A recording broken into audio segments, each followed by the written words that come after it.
Today we will talk about the mechanism that causes fundamental particles to have mass. If the electron had a different mass, then the orbitals inside atoms would be a different size, and the world would be a very different place. Let's begin by talking about the thing that physicists call a field. The need often arises to describe something that can have a different value at every point in space, like the air temperature, or like the wind velocity, or like the strength and direction of some force, such as the Earth's magnetic field. There are only 4 forces that we know of, and they are all described by fields that give their strength and direction at every point in space. But take note that a force field is something real. It is not just a number for every point in space. It has a physical reality. As John Archibald Wheeler said, it occupies space.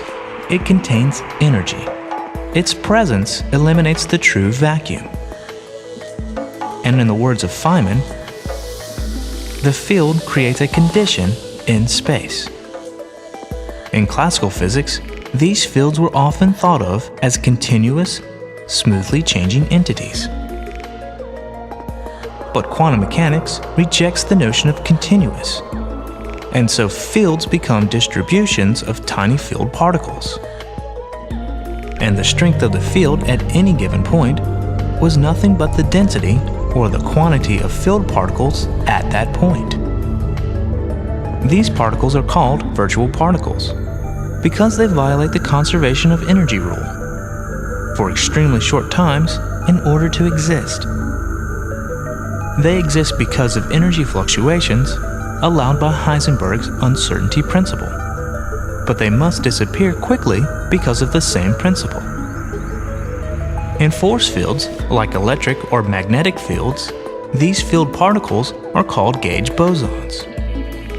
They are the physical reality that occupies space as described by Wheeler. And while gauge bosons exist as virtual particles when generated in violation of conservation laws, they can exist as real particles too, if they are given enough energy to satisfy the conservation accounting. Most fields in science are generated by some source. An electric field is generated by an electric charge. Take away the source, and the value of the field goes to 0. And Feynman's condition in space disappears. But the Higgs field is different in this respect. It still has a value, a physical reality, at every point in space, even without a source to generate it. So there really is no empty space anywhere. The entire cosmos is saturated with Higgs field all the time, everywhere. And because of quantum mechanics, this means there has to be a field particle. Enter the Higgs boson. Virtual Higgs bosons are the quanta of the Higgs field, and they interact with all particles except the photon, the graviton, and the gluons. The interaction between the Higgs boson and each particle is directly related to the rest mass of that particle. Since the top quark has the highest rest mass, it also has the strongest interaction with the Higgs. The electron is 300,000 times less mass than the top quark, so its Higgs interaction is much smaller. And the almost massless neutrino has only a tiny interaction. Since the Higgs permeates all space, any particle that interacts with the Higgs interacts with it all the time and everywhere.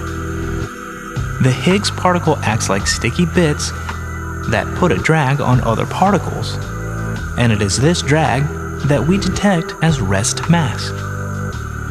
In order to detect a Higgs boson in the laboratory, we must create a real one instead of a virtual one.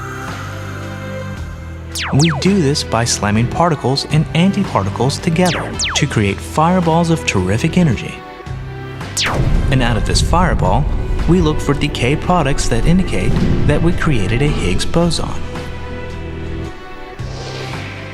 There may be as many as 5 Higgs fields, each with its own boson. And hopefully in the next year or so, we will discover how many and how massive they really are.